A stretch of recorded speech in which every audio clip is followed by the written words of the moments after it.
What's going on, guys, and welcome back to another episode of my new career mode. This is episode number 16, and we start today's episode off by getting an international management offer from Romania, which we reject, and also that our agent said we might get offers from Finland and New Zealand in the near future as well.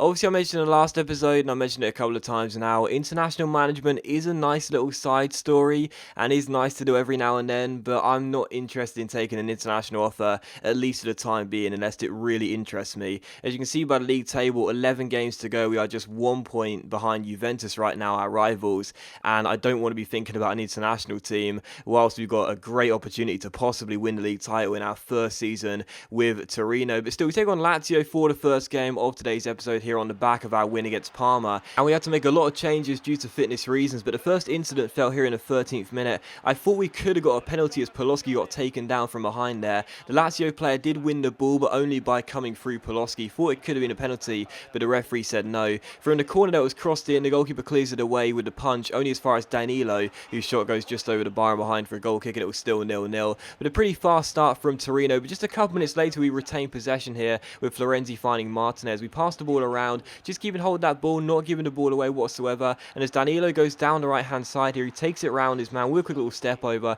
gets himself inside with a quick little roulette, shoots as well. The defender makes the block, but it comes to El Kaduri, and El Kaduri smashes the ball in and makes it Torino 1, Lazio 0. So lots of changes on the back of that win against Parma. El Kaduri being one of those players coming into the first team. He's on loan from Napoli. He doesn't play too many games, but whenever he does play, he puts in a pretty decent shift. I don't think we'll be signing him next season on a permanent deal, but even so, he's been a pretty decent loan player for us this year, and he makes it 1-0 to Torino. So we go 1-0 up in this game. In the 28th minute here, we get the ball back, and as Engels finds Darmian, we just pass the ball around for a minute. As you guys know, with this Torino side, I'm trying to retain possession for as long as possible during a lot of passages of play, just to keep hold of that ball, try and win the possession war in the majority of the games, and also make sure we don't give possession away stupidly and allow for a counter attack. But as we pass the ball around, it comes to Darmian eventually, feeds it through towards Lorondo. His first shot is blocked, but the second one goes past the goalkeeper and into the back of the net for our second goal of the game, and also Lorondo's first goal since returning from his loan spell after we recalled him in January. So Lorondo makes it 2-0 to Torino here, another player coming in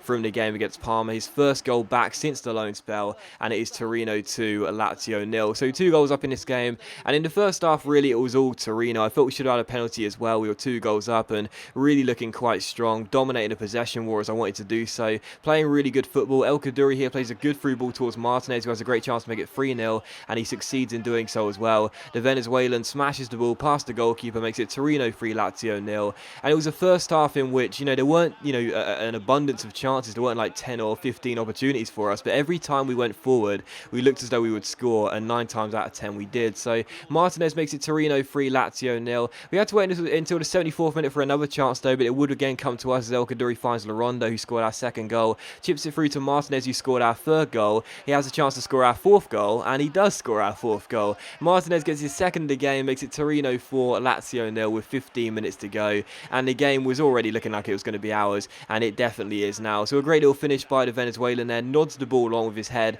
and then half volleys the ball past the goalkeeper into the back of the net. Torino 4, Lazio 0. It's now Martinez's 5th goal in the Serie A this season, and it was a game in which we completely controlled from the first minute and looked really, really good. Lazio had a great chance to grab themselves a consolation goal here in the 84th minute. Some pretty poor defending saw Padelli being forced into a save to deny Biglia from making it Torino 4, Lazio 1. And in the 90th minute here, Felipe Anderson finds Biglia on the edge of the area. He gets himself inside, finds Edison, who shoots, but again Padelli makes a save and turns the ball behind for a corner. So Lazio started to come into the game a little bit late on, but of course being 4 goals down, it was pretty obvious we were going to get the win. It was just a matter of trying to preserve our clean sheet, and we would succeed in doing so as well, because the final chance fell here, but closest header went harmlessly wide and behind for a goal kick. So final score, Torino 4, Lazio 0. A really solid performance, and what I liked about the game as well was the fact that we controlled it right from the first minute. As you can see, we won the possession battle 56-44, and this was with a much changed side as well. Not everyone was dropped from the game against Parma due to fitness reasons,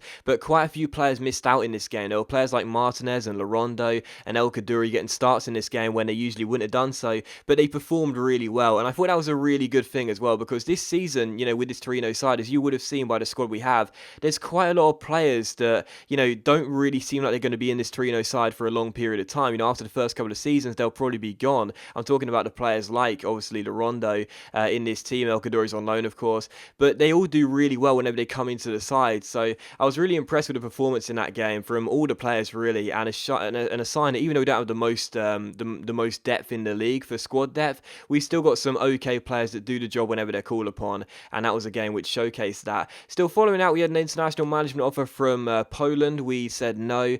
Poland probably wouldn't be a bad nation to manage. They've got some pretty decent players, and of course Glick, of course, as well. But even so, I said no because I'm still not interested in international management offer right now. And also, we had a U-Score monthly report as we've now entered April too, and Victor Fazio has turned 16, so I've offered him a contract, and we'll wait and see whether he accepts it or not. Also, look at the squad report as well, so you can see how the players are currently doing right now. As I mentioned before, the squad depth with this Torino side, there isn't too many great players on the bench in the reserves, but even so, it's been a pretty decent season in terms of growth for quite a few players. You can see quite a few have got healthy attribute changes. Even players like Darmian, who usually start from the bench, have done pretty well. Still, of course, a bit disappointed in players like Martinez and, of course, Balanta, don't get me wrong. Florenzi's grown a rating, which is nice, but also Poloski too. He's been our best player this season. He's scored so many goals, and the fact he's only gone up by 1 rating is really, really disappointing. Yes, I know he's not, incredibly young, but even so, I thought he would have gone up by 2 or 3. But even so, as you can see by the league table as well, just 10 games remain, and we are top of the table by 2 points against Juventus. Crucially, though, we're 10 points clear of Milan, who are in 4th place. This season, I upped our objectives in January, if you remember, to qualify for the Champions League, so we have to finish in the top 3. 10 points clear of 4th place Milan. Really, really good season so far, and we're just 10 games to go. Don't want to jinx it, but I think we could definitely finish in the top 3. Still following out as well, Victor Fazio did indeed accept his contract. Here he is. The Scout Future Star has arrived into the first team. 16 years old, 63 overall. Got the exciting prospect tag, which is good. That means he's 85 to 89 potential. He's got 4-star weak foot and 4-star skill moves. He's a left-footed player, medium-low work rates, and can play right wing and right midfield as well. He looks okay. The problem is he's 63 overall, and my understanding is players can't grow more than 6 ratings a year, which means that it will take him at least, and that's at the very least, 2 seasons to grow to a 75 overall rated player, and that's only going to be just about good enough to get into our first team. So, and obviously by then we would have had progressions of probably, up our average overall players in the squad. So he looks okay and everything, don't get me wrong, but I'm a little bit disappointed considering he's a Scout Future Star. I was hoping for him to be a little bit higher rated, but that's just one of the problems when you don't promote your players in May. But even so, Victor Fazio comes in. He'll get some game time. Obviously, he was on the bench for this game against Atalanta. But even so, it's still a little bit disheartening. Let's just say that. Still, we do take on Atalanta for the second and final game of today's episode here. And the first chance did fall to the home side. That shot being well saved by Fedeli. And another chance to Atalanta fell here in the 15th minute. But this shot goes over the bar and behind for a goal kick. So still 0-0, but the home side starting really brightly. In the 27th minute, a great chance for us to take the early lead in this game as Florenzi's cross isn't dealt with.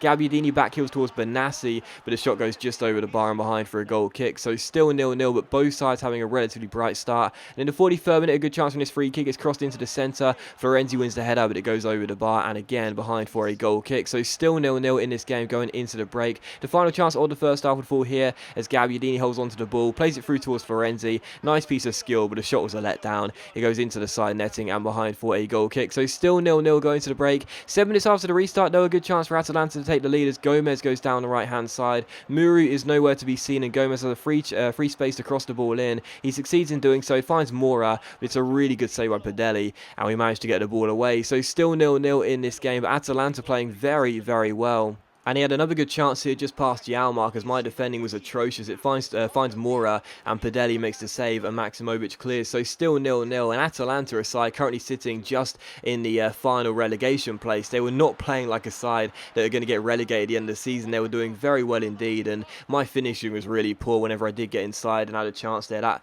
finish right, Darmian was straight at the goalkeeper. One of the final chances fell here in the 88th minute. Poloski comes forward and shoots, but the goalkeeper makes the save as I tried to round him. Brilliant recovery save. Poloski then finds Darmian, but his shot was also well saved by the goalkeeper and turned behind for a corner. So still 0-0. Sportiello playing quite well for Atalanta. And the final chance would fall to the relegation threat inside here as they get themselves past Balanta and shoot, but the shot is off target behind for a goal kick. So still 0-0. And it was how the game would finish as well. A goalless draw against Atalanta. Honestly, after a 4-0 victory against Lazio in the last game, I was expecting this one to be another win. But sadly, my finishing was really poor and Atalanta defended pretty well. Other than the one mistake the defender made in the right at the end where Poloski almost capitalised on, Atalanta defended pretty well. That defender did win man of the match for me as well, and the game did finish as a goalless draw. Not entirely sure how when you look at those stats, but even so, I think both defences did enough to make sure that neither side would concede. But it was how the game would finish, a 0-0 draw, and it does end the episode, guys. So as always, a big thank you for watching the video. Really hope you have enjoyed it. If you have enjoyed the episode, then please do leave a like, and I'll see you for the next episode of my new career mode very soon.